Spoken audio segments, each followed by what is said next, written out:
Hello listeners and viewers. Welcome to Kaduna State Ministry of Education Radio and TV e-learning program designed for our SS3 and other students staying at home due to the coronavirus pandemic. The present administration, under the able leadership of His Excellency, Malam Nasir Ahmed El-Rufai, is positioned as always to ensure that under his leadership, our students are not left behind in all areas of human endeavors, especially education. Kaduna State is the center of learning. Therefore, we want to ensure that our students excel in their forthcoming examinations and beyond. Students and other learners at home are given this opportunity in order to continue learning, as education is a continuous process. Different subjects will be taught in this program to assist students to perform excellently in the forthcoming Senior School Certificate examination being conducted by NECO and WAEC as soon as schools reopen. Teachers making presentations will always provide their names and phone numbers during each presentation, and they can be contacted for questions, further explanations, and/or clarifications.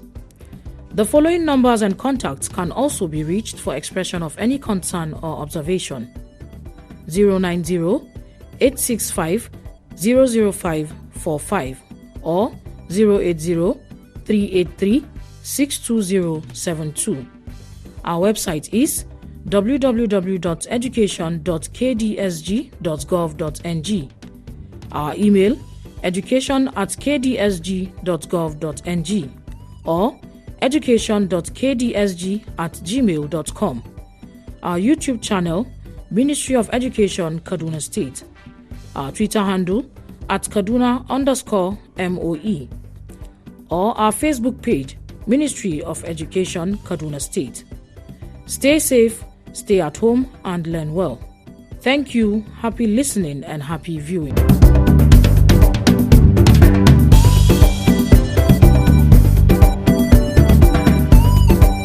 Good day, my wonderful students, listeners, and viewers at home. You are welcome to today's e-learning telecast. As you are aware, this telecast is being sponsored by Kaduna State Government. By the grace of God, our subject for today is civic education, and our topic for today is cultism, continuation. And under today's topic, we shall be looking at the following: 1. Characteristics or features of cult groups. 2. Dangers of cultism. 3. Consequences of cultism in institutions and schools. And lastly, preventive measures against cultism. My dear students, before we continue with today's topic, I would like to do a brief recap of what we did previously. If you could remember, we are looking at cultism, and we defined cultism. We said that cultism is a practice in which membership, policies, programs are secretive in nature. That is, they are a secret group. They are also called secret societies. And I told you that their activities have negative effects to both members and non-members. And I told you in our last class that cults are mostly found in our higher institutions of learning, like the university, the polytechnic, our college of education, and so on and so forth. I also told you in our last class that we also have cults in our secondary schools too, in the form of gangs, gangsterism, cliques, etc. I also told you we even have cults in primary schools too. I also told you in our last class about the origin of cultism in Nigeria. That is how cultism began. And I told you that it began in the year 1952 in the University College, Ibadan, that is popularly known today as University of Ibadan.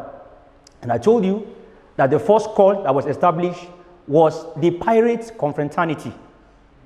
And I told you that this pirate confraternity was established by a group of friends that were called the Magnificent Seven. And I told you that the reason why they established this group was because they discovered that the university was populated with a lot of wealthy people's children. That is, only the children of the rich were in the university. And these rich children had affiliations and connections with the colonial power. And the poor students were struggling in all aspects and ramifications. And this gave birth to the issue of cultism. So you can see that cultism began on a very good note. They were more of freedom fighters, and they were watchdogs in the universities. And I told you, after the pirate confraternity, another cult group was formed known as the Buccaneer Confraternity. And don't forget, I also told you that they were legally registered as associations. And the Buccaneer Confraternity broke out of the pirate confraternity. We also looked at types of cults in our higher institution. We have the Black Axe, we have the Black Beret. We also have female cults like the Black Brazier, Bra. We had the Daughters of Jezebel, and so on and so forth. By the grace of God today, we shall be looking at characteristics and features of cult groups. Number one, they are secretive in nature. You hardly can predict their next moves or what they will do. Everything about them is done secretly and is hidden from people due to the nature of their operation. Like I earlier told you, my dear students, cult groups are very secretive in nature. You hardly can predict them. Their things are done codedly and secretly. Number two, they communicate non-verbally. That is, they use sign languages, symbols, drawings to communicate and pass messages to one another. Cult members are very good in using non-verbal communication to pass very vital information to their members. They use different codes, they use sign languages, they use drawings, they use even sketchings, and so on and so forth to pass messages across. Number three, during their meetings, they have dress codes. Don't forget that every cult has a symbol. They have their colors and they have their dress codes. So it is expected that as a member of that cult, if you are attending any meeting, you should be properly dressed in their dress code. Number four, they hold their meetings in strange places like cemetery, burial grounds, riverside, forest, uncompleted and abandoned buildings, etc. So cults usually hold their meetings in very secret places. They don't want people to know about them. They don't want people to notice their meetings. And so they hold their meetings in strange places like cemeteries, like burial grounds. Of course, you don't expect people to go to the burial ground in the night. It's a very scary place. So cult members love to have meetings in such places. They have their meetings even at riverbanks, abandoned buildings, forests, and so on and so forth. Next, they hold their meetings at strange times of the night, usually midnight. Cults don't usually have their meetings in broad daylight, where people can easily see them and identify them. Don't forget, I told you earlier on that they are secretive in nature, and so they hold their meetings at odd times of the day, especially in the midnight when everyone is fast asleep. Number six, membership is through application or use of coercion, that is force. Before you join cult, you can apply if you want to apply, or there are times that they force people to join cult, especially if they discover you are from a wealthy home, or they discover that you are physically built, that is, you are strong, you are huge, and you are muscular. You can easily be a target for cult groups, and so in that case, you are forced to join. Number seven, potential members go through certain rituals and tests before they are confirmed as members. Such tests include sleeping in the graveyard, raping a prominent lady or lecturer in campus to ascertain your boldness and confidence, carrying out deadly missions, digging grave and bringing out the body, etc. So before you join a cult, there are certain tests and assignments you need to pass. And like I earlier mentioned, some of these tests include sleeping in the graveyard. It includes raping prominent ladies in campus or prominent lecturers.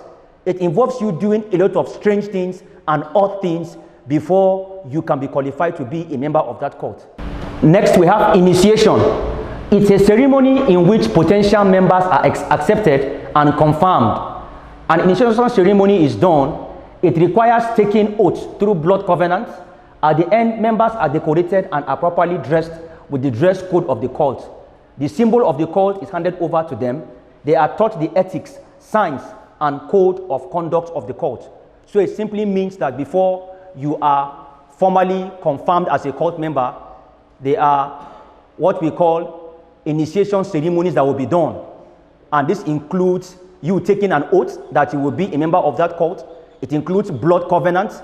It includes you being handed over with the symbol of the cult. And it also includes you giving the codes and conduct of that cult so that you abide by it properly. And failure to do so is death penalty. My dear students, we shall be looking at dangers of cultism. Dangers of cultism. But before then, let's look at the initial intention and mission of cult groups in our universities. They serve as checks on student unions and university staff. At a point in time, student union government were exploiting students, inflating dues, and at the end of the day, the ESCOs enriched themselves. So the reason why cult groups were established was to fight for justice, was to fight for those poor students, and to also fight against student leaders who were enriching themselves with the dues they pay for the student union government, and also to fight lecturers who were intimidating students. Next, cults initially were freedom fighters. They fought for equality at a point in time. Only the children of the rich were given admission into universities. They were also given preferential treatment. The children of the poor were relegated and looked down upon. They served as watchdogs. So the reason why cult groups were initially established was to serve as watchdogs. They were also there to fight for justice, especially for those students who didn't have a voice, those students who were neglected and were not given good treatment. Lastly, they were able to eradicate social stratification and class status in the university system. That is, everybody is equal. Whether you are from a wealthy family or a poor family, you are all equal in the university system. But however, the negative consequences of cultism outweighs the original good intention of cultism, which are: 1, kidnapping. Most cult members are involved in kidnapping, adopting people. They are hired for kidnapping people, that is, in the form of contract. So most cult groups are involved in kidnapping people. They are involved in adopting people. They are usually hired to carry out such jobs. Number 2, assassins, also known as hired killers. Cult members are involved in killing people. They are hired to assassinate people. So cult members are involved in this act. They usually pay them huge sums of money to kill people, people that probably are seen as enemies or threats. They are usually hired so that they can kill and eradicate such people. Number 3, they act as prostitute syndicates. Female cult members are involved in supplying prostitutes to wealthy and influential men. A lot of innocent girls have fallen victims. So female cult members are involved in this. They are involved in deceiving young girls. They are involved in luring young girls. They usually call them jambites. That is, those people who just came into the university system. We all know that most of them are ignorant. They are nervous. They don't know their left from their right.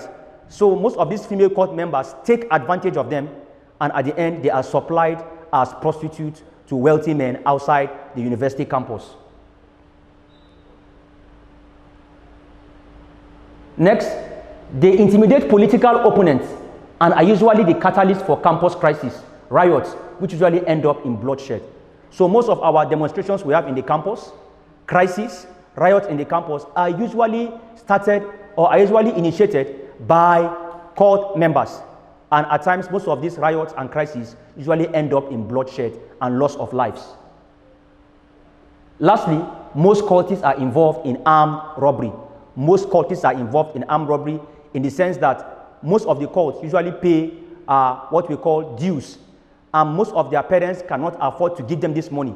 So they are involved in armed robbery so as to meet up this obligation of paying dues in their cult groups. My dear students, we shall be looking at the consequences of cultism in schools and higher institutions. Number one, expulsion. Several students with great potentials have been expelled from schools as a result of cult activities. Brilliant students, intelligent students, gifted students, our future doctors, lawyers, engineers, architects, politicians, governors, presidents, etc. have been expelled from school as a result of cult activities. So if you are involved in cult activities in school and the school authority gets to find out, the end result is expulsion. Number two, violence. Activities of cult members is usually violent, leading to destruction of lives and kidnapping of persons. Usually, cult members' activities are violent in nature. They love to fight, they are aggressive, and it involves shedding of blood, killing people. It involves loss of lives and properties. Number three, death.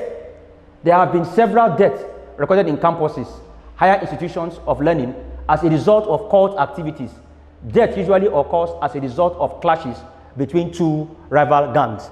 This is very common in our higher institutions when there are two cults that are struggling for supremacy and power in that university. They usually end up having fights, they usually end up having clashes, and at times most of these fights and clashes end up with bloodshed. That is, lives are being lost in the process. Next, we have rape. Male cultists may sometimes be required to pass an additional hurdle before becoming full members of that cult, which includes raping of popular female students or female members of staff. Like I've earlier said, part of the test that you need to pass before you can be a full-fledged cult member is to be involved in rape activities. So most cult members are rapists. Number five, theft. Cult members are charged annual membership fees, what we call dues. Most of these charges are expensive. Cultists whose parents can't afford to give them much pocket money resort to stealing, robbery, theft, so as to meet up with financial demands. So most cult members are involved in theft, like I've earlier explained. Next, we have fear. Cult members, whether present or past, are mostly feared by members of the society. This is as a result of their activities that are secret and fearful. So a lot of people are afraid of cult members. Cult members have created fear in people because people usually know that they are secretive in nature and they are very dangerous. So people are naturally afraid of cultists.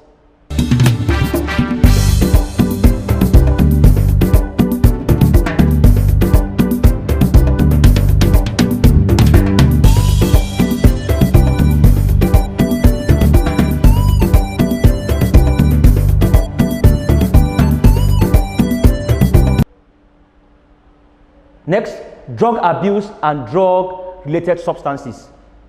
Cult members are prone to using drugs to aid in their activities. This is because most of their activities involve violence.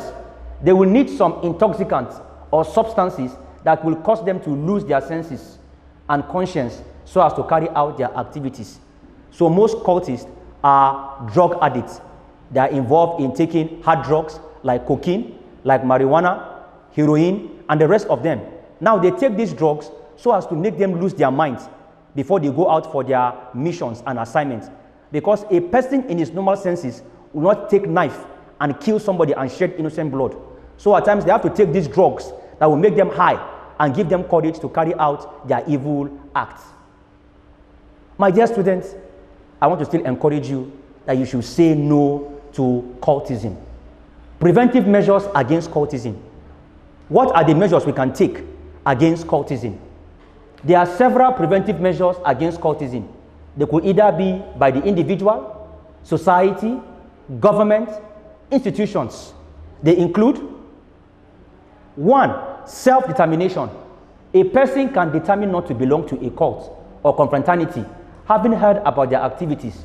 Such a person can resist cult members and report their activities to the authority.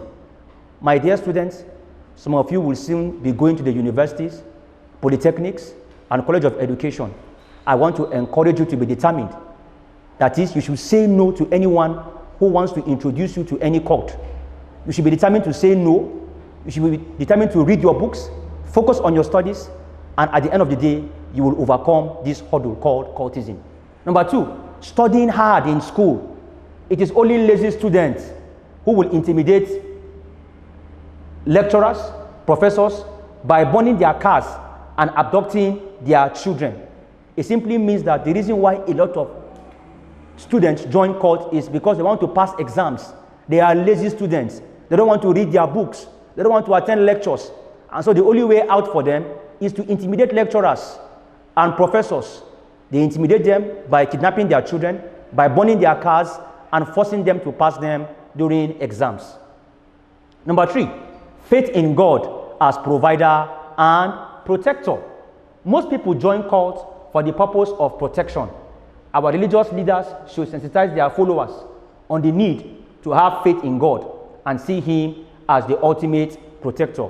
So it simply means that our religious leaders, if you are a Christian, your pastor should preach in church on Sundays and other days. They should tell you about the dangers of cultism. They should make us understand that God Almighty is the only protector.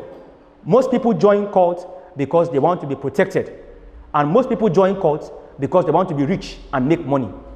If you are a Muslim, our imams should also preach in our mosque. They should tell us about the dangers of joining cult groups. They should make us understand that God Almighty is the ultimate protector. Next, abiding by rules and regulations of the school. This will go a long way in preventing cult activities because people will be at the right place at the right time. My dear students, avoid keeping late nights when you are on campus. Make sure you are doing the right thing at the right time. Make sure you abide by the rules and regulations of the school.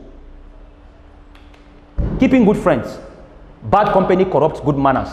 A lot of people have been initiated into cultism as a result of bad friends, peer influence, bad associations, and organizations. As you go to school, please make sure you are very careful with the kind of friends you make. Remember, there's a popular adage that says, bad company corrupts good manners. Another adage says, show me your friend and I will tell you who you are. Another adage also says, birds of the same feathers flock together. Remember to keep good friends, my dear students. My dear students, by the grace of God, this is where we come to the end of today's lesson. But before I take my leave, I would like to leave you with this assignment. Number 1, highlight any 5 dangers of cultism. Number 2, mention and explain 5 consequences of cultism activities in our higher institutions. Number 3, list 5 preventive measures that can be taken against cult activities in our schools. Number 1, highlight any 5 dangers of cultism. Number 2, mention and explain 5 consequences of cultism activities in our higher institutions. Number 3, list 5 preventive measures that can be taken against cult activities in our schools. For reference, you can consult the following textbooks. 1, Civic Education for Senior Secondary Schools and Colleges by J.B. Saleh, Dr. O. Ademola, P.A. Dunlop. Number 2, Civic Education for Senior Secondary Schools and Colleges based on the NERDC curriculum by C.I. Unwaeze, V.E. Ogbe, Y.S. Bashir, et al. Number 1, Civic Education for Senior Secondary Schools and Colleges by J.B. Saleh, Dr. O. Ademola, P.A. Dunlop. Number 2, Civic Education for Senior Secondary Schools and Colleges based on the NERDC curriculum by C.I. Unwaeze, V.E. Ogbe, Y.S. Bashir, et al. My name is Charles Dunia Nanat, and you can contact me through this number on your screen with your assignment and your questions. 070-6312-6878. My name is Charles Dunia Nanat. You can contact me through text message, through WhatsApp with your assignment and other questions. 070-6312-6878. 6878. Stay at home, stay safe, and keep learning. COVID-19 is real. Thank you. Bye-bye.